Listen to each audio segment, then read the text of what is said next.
So hello student, welcome my YouTube channel. आज मैं आपको बताने वाला हूं, अगर जो बच्चा यूपी बोर्ड क्लास 10th की तैयारी कर रहा है तो ये वीडियो उसके लिए बहुत ही महत्वपूर्ण होने वाली है। इसीलिए वीडियो को लास्ट तक देखें और वीडियो में बने रहें। अगर चैनल पर नए हैं तो चैनल को सब्सक्राइब करें और बेल आइकन को प्रेस कर दें ताकि आपको हर वीडियो को नोटिफिकेशन मिलता रहे। आज मैं आपको बताने वाला हूँ क्लास 10th विषय हिंदी, जो आपका होगा 2023 का प्रश्न पत्र होगा। इसमें आपका समय जो दिया है 3 घंटे 15 मिनट और जो पूर्णांक दिया है 70 का। और आपको निर्देश जैसे बता रहा हूँ कि इसमें जो फर्स्ट निर्देश दिया है, प्रारंभ के 15 मिनट परीक्षार्थियों को प्रश्न पत्र पढ़ने के लिए मिलेंगे। जो आपके 15 मिनट हैं वो आपको प्रश्न पत्र पढ़ने के लिए मिलेंगे। और दूसरा जो निर्देश दिया है, इसमें दिया है प्रश्न पत्र 2 खंड आ तथा खंड वा में विभाजित रहेगा। मतलब जो आपका जो प्रश्न पत्र होगा वो 2 खंडों में विभाजित रहेगा। और आपका तीसरा पॉइंट जो दिया है, इसमें दिया प्रश्न पत्र खंड आ में बहुविकल्पीय प्रश्न, जिसमें सही उत्तर का चयन आपको OMR शीट पर नीले अथवा काले वाले पॉइंट पेन से सही विकल्प वाले गोले को पूर्ण रूप से काला करना होगा। आपको OMR शीट पर गोला काला करना होगा, जो सही आपका गोला होगा उसी को काला करना होगा। आपका जो चौथा निर्देश दिया है, इसमें दिया है खंड आ में बहुविकल्पीय प्रश्न, प्रत्येक प्रश्न 1 अंक का निर्धारित होगा। मतलब जो 20 ऑब्जेक्टिव क्वेश्चन होंगे वो आपके 20 नंबर के ही होंगे। प्रति प्रश्न पर आपको 1 नंबर दिया जाएगा अगर आपका सही है, अन्यथा आपको 1 नंबर भी नहीं मिलेगा। इसीलिए वीडियो को लास्ट तक देखें और वीडियो में बने रहें।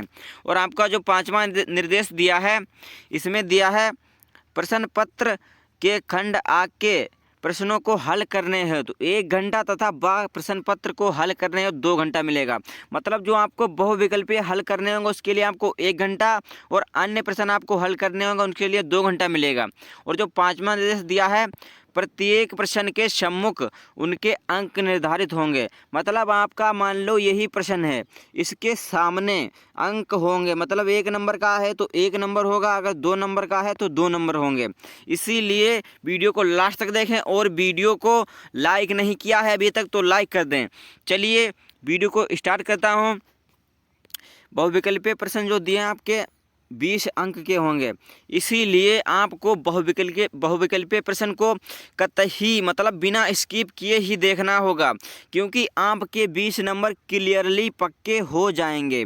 आपको बताता हूँ, जो फर्स्ट क्वेश्चन दिया है, बाबू गुलाब राय किस युग के लेखक हैं। मतलब जो बाबू गुलाब राय थे वो किस युग के लेखक थे। फर्स्ट दिया है भारतेंदु युग के, दूसरा दिया है द्विवेदी युग के, तीसरा दिया शुक्ल युग के, चौथा दिया शुक्लांतर युग के। अब आपको इसमें बताना है कि बाबू गुलाब राय किस युग के लेखक हैं।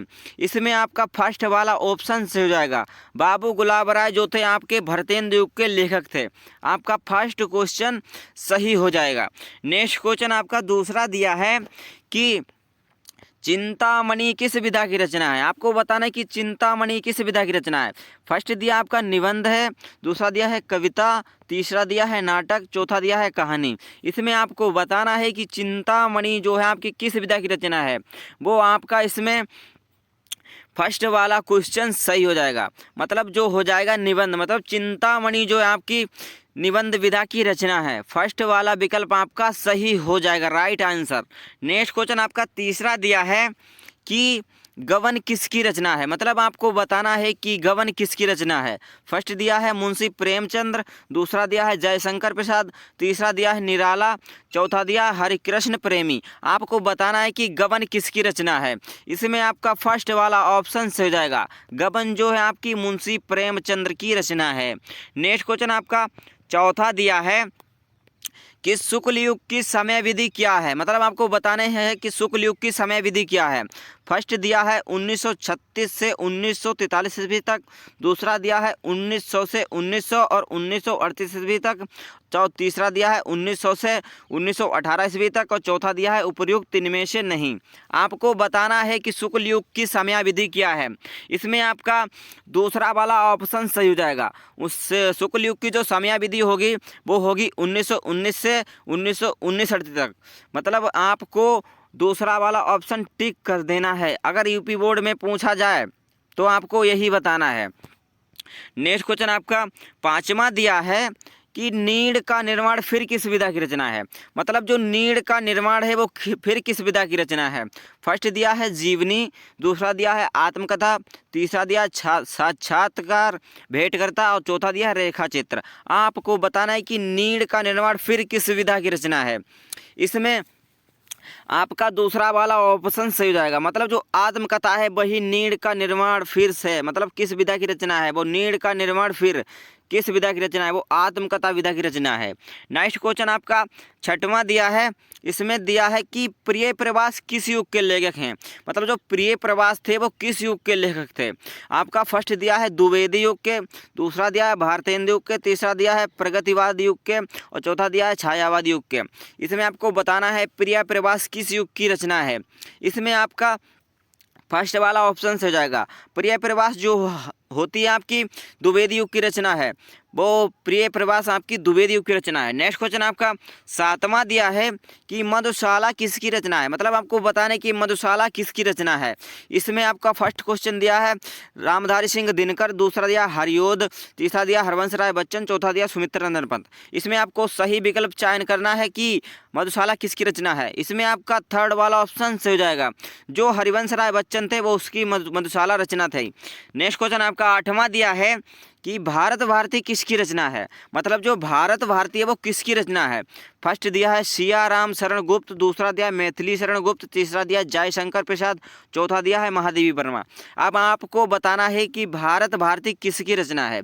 इसमें आपका दूसरा वाला ऑप्शन से हो जाएगा, भारत भारती वो आपकी है मैथिली शरण गुप्त की रचना। दूसरा वाला ऑप्शन राइट हो जाएगा। नेक्स्ट क्वेश्चन आपका नवा दिया है आधुनिक काल कब से कब तक है। आपको बताना है कि आधुनिक काल कब से कब तक है। फर्स्ट दिया है 1843 से अब तक, दूसरा दिया 1643 ईस्वी से 1843 ईस्वी तक और तीसरा दिया है 1918 से 1936 ईस्वी तक और चौथा दिया आपका 1936 से 1943 ईस्वी तक। इसमें आपको बताना है कि आधुनिक काल कब से कब तक है। इसमें आपका फर्स्ट वाला ऑप्शन से हो जाएगा, आधुनिक काल जो है आपका 1843 से अब तक चल रहा है।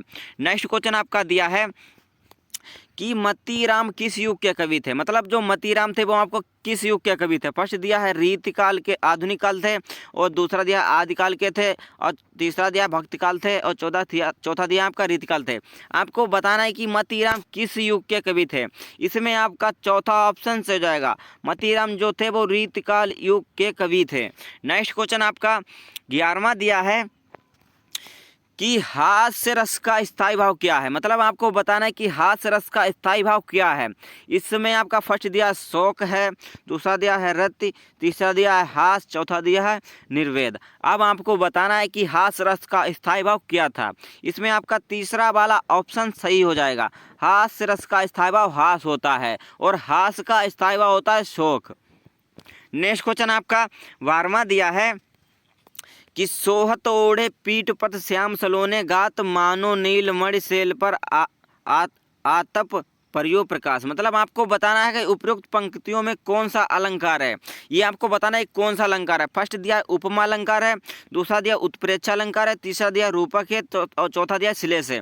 इसमें आपको बताना है कि कौन सा अलंकार है। इसमें आपका दूसरा वाला ऑप्शन से हो जाएगा, जो होगा आपका उत्प्रेक्षा अलंकार। नेक्स्ट क्वेश्चन आपका 13वां दिया है कि रोला में कुल कितने चरण होते हैं। आपको बताना है कि रोला में कुल कितने चरण होते हैं। फर्स्ट दिया है 3 होते हैं, दूसरा दिया 2 और तीसरा दिया है 4, चौथा दिया है 5। अब आपको बताना है कि रोला में कुल कितने चरण होते हैं। इसमें आपका करेक्ट आंसर हो जाएगा थर्ड वाला, जो रोला में होते हैं आपके 4 चरण होते हैं। नेक्स्ट क्वेश्चन आपका 14वां दिया है कि आकर्षण शब्द किस उपसर्ग का प्रयोग हुआ। मतलब आकर्षण शब्द में किस उपसर्ग का प्रयोग हुआ, बी या मान या अक या आ।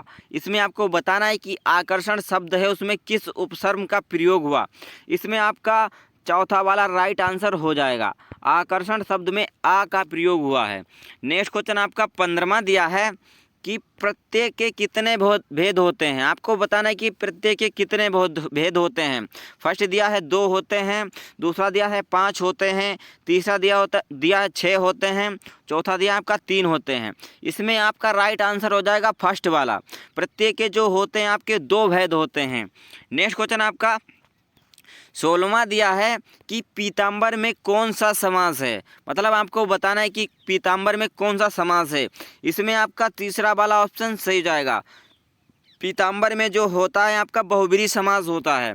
नेक्स्ट क्वेश्चन आपका 17वां दिया है कि आंसू का तत्सम रूप, मतलब आंसू का तत्सम रूप क्या है। फर्स्ट दिया है आंसुर, दूसरा दिया है आंसू, तो तीसरा दिया है रोना, चौथा दिया है आँख। इसमें आपको बताना है कि आंसू शब्द का तत्सम रूप क्या है। इसमें आपका फर्स्ट वाला राइट आंसर हो जाएगा।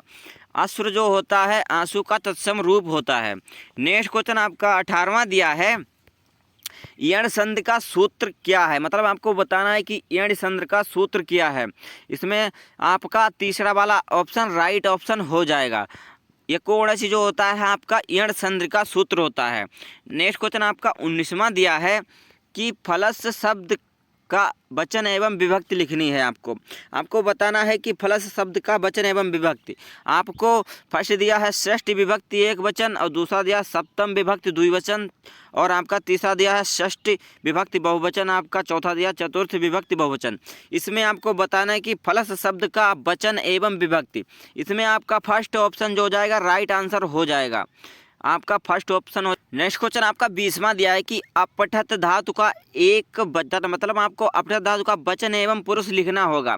इसमें आपका फर्स्ट दिया है द्विवचन प्रथम पुरुष है, और दूसरा दिया है प्रथम पुरुष एक वचन है, और तीसरा दिया है उत्तम पुरुष बहुवचन है, और चौथा दिया है माध्यम पुरुष द्विवचन है। आपको बताना है कि इसमें अपठत धातु का वचन एवं पुरुष, इसमें आपका सही आंसर हो जाएगा दूसरा, राइट आंसर हो जाएगा दूसरा। एक प्रथम पुरुष एक वचन है, अपठत धातु जो है आपका। आई होप कि आपके 20 नंबर ऑब्जेक्टिव तो आपके क्लियर हो चुके होंगे। आपके ये VIP ऑब्जेक्टिव क्वेश्चन हैं, इसीलिए इसे आप अपनी फेयर रफ पर आप उतार लें और इन्हें ही याद कर लें। और अंडर अदरवाइज में और वीडियो बनाता रहूँगा ऑब्जेक्टिव क्वेश्चन की, इसीलिए चैनल को सब्सक्राइब कर लें। और आपका जो दिया है खंडवा, इसमें आपका जो होगा 50 अंक का होगा, मतलब आपके वर्णनात्मक प्रश्न रहेंगे खंडवा में। इसमें आपका जो प्रश्न पहला दिया है निम्नलिखित गद्यांश पर आधारित 3 प्रश्नों का उत्तर दीजिए, मतलब आपको जो गद्यांश या पदांश से जो व्याख्या आएगी उसके अंतर्गत आपको 3 क्वेश्चनों का आंसर देना होगा, जिससे आपका 6 नंबर पूरा हो जाएगा। जिससे आपको जैसे बता देता हूँ कि फर्स्ट क्वेश्चन आपका जो दिया है उपयुक्त गद्यांश का संदर्भ लिखिए, मतलब आपको इसमें संदर्भ लिखना है, मतलब ये लिखना है कि ये किस, मतलब कौन से हिंदी, मतलब लिखना है आपको कि किस पाठ से लिया गया है, इसके लेखक कौन है, ये गद्य से या पद से, आपको इसके बारे में लिखना होगा। और दूसरा जो दिया है गद्यांश के रेखाचित्र अंश की व्याख्या कीजिए, मतलब आपको जिनके अंदर जो अंडरलाइन है, जिसके नीचे जो अंडरलाइन है इसकी आपको व्याख्या करनी होगी, दूसरे नंबर पर आपको व्याख्या करनी होगी। और नेक्स्ट तीसरा दिया है कि लेखक के अनुसार समाज के विभिन्नता देकर लोगों को एक दूसरे को आकर्षित होता है, मतलब आपको इस व्याख्या का प्रारूप पूरा इसमें लिखना होगा। और आपको इसमें अथवा में भी दूसरी व्याख्या दी होगी। आपको वो व्याख्या नहीं आती है तो आप ये लिख सकते हैं, मतलब ये पूरी व्याख्या लिख सकते हैं, इसमें भी वही तरीका होगा। मतलब आपको पहले संदर्भ लिखना है, फिर आपको रेखा के चित्र, मतलब जो जिनके अंदर नीचे अंडरलाइन है उसकी दूसरे नंबर आपको व्याख्या करनी है। और आपको तीसरे नंबर पर आपको बताना है कि ममता द्वारा किस कार्य को ईश्वर की इच्छा विरुद्ध बताया गया है। आपका ये 6 नंबर की व्याख्या आएगी, इसीलिए व्याख्या की स्क्रीनशॉट लेकर रख लें। 100% एक ना एक व्याख्या तो फंस ही सकती है। नेक्स्ट क्वेश्चन आपका दूसरा दिया है, इसमें दिया है दिए गए गद्यांश पर आधारित 3 प्रश्नों का उत्तर दीजिए। इसमें भी आपको व्याख्या ही करनी होगी।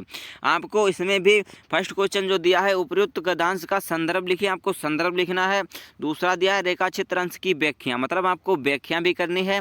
और उपयुक्त पंक्तियों में कौन सा अलंकार, इसमें आपको बताना है अलंकार कौन सा है। और इसमें अथवा में भी दूसरी व्याख्या जो दी होगी वो आपको इसमें भी व्याख्या करनी होगी। आपका फर्स्ट जो क्वेश्चन दिया है इसमें भी उपयुक्त गद्यांश का संदर्भ लिखना है आपको। और दूसरा दिया है रेखा चित्र अंश की व्याख्या कीजिए। आपको बताना है कि अनुराग तड़ाग और मानो मंजुल कंच की कली कंच की कली जो हो कौन सा अलंकार, इसमें आपको अलंकार बताना है दोनों में। और आपका जो तीसरा दिया है इसमें भी आपको संदर्भ सहित संस्कृत की व्याख्या आपको करनी होगी। आपका 5 नंबर का क्वेश्चन पक्का हो जाएगा। इसमें आपको संस्कृत की व्याख्या करनी होगी संदर्भ सहित, मतलब आपको संस्कृत की व्याख्या करनी होगी आपको। अथवा में भी दूसरा क्वेश्चन दिया होगा, इसमें भी आपको व्याख्या ही करनी होगी। और आपका चौथा जो प्रश्न दिया होगा ये भी आपका 5 नंबर का ही होगा। इसमें आपको बताना है दिए गए संस्कृत पदांश में किसी एक संदर्भ को हिंदी अनुवाद सहित लिखिए। आपको कविता मतलब श्लोक की व्याख्या करनी होगी। इसमें भी आपकी 2 श्लोकें दी होंगी। और आपका 5 नंबर पर दिया है कि अपनी पठित खंड काव्य के आधार पर निम्नलिखित प्रश्नों में से किसी एक का उत्तर लिखना। मतलब जो आपकी किताब में दिया होगा, जो आपकी किताब, अगर आप यूपी बोर्ड से हैं तो आपके लिए ये आपका मातृभूमि पर ही लिखना होगा। अगर आप यूपी बोर्ड से हैं तो ये आपको यही लिखना होगा। नेक्स्ट क्वेश्चन आपका जो दिया होगा वो आपका छठा दिया है कि दिए गए लेखकों में से किसी एक का जीवन परिचय लिखते हुए उनकी प्रमुख रचना बताइए। मतलब आपको किसी एक लेखक का जीवन परिचय लिखना होगा। जैसे डॉक्टर राजेंद्र प्रसाद, जयशंकर प्रसाद, आचार्य रामचंद्र शुक्ल, आपके 3 ही इंपॉर्टेंट क्वेश्चन मतलब जीवन परिचय हैं। इसे आप याद कर लें क्योंकि इस बार 5 नंबर का पूछा जा रहा है, इसीलिए।